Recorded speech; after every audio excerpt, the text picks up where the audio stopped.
So how do you kind of handle setbacks and kind of move through that?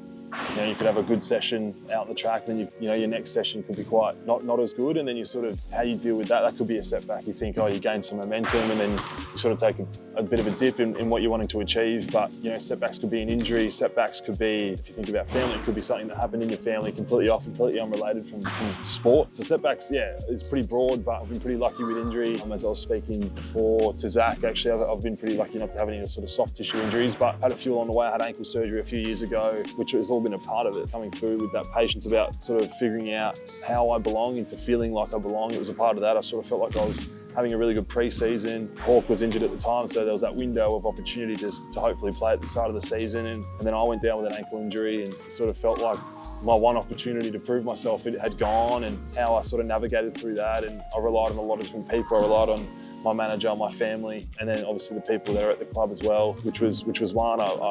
Going into my draft year, I had 2 fractures in my L5 in my spine, so I was pretty much put on rest for 2 months, couldn't do anything, and I needed to have my draft year to sort of help me get drafted. And then in and amongst that setback, I had COVID hit, so there was another. So setbacks is a whole range of different things, but if there's anything that can relate to all of them, it's speaking to people that can help you, and that again, that differs for everyone. But for me, relying on my family, relying on my friends, relying on the people that are on the ground here that I don't necessarily have because they're in Perth. I think trying to find things that outlet that frustration or the emotion that a setback can have.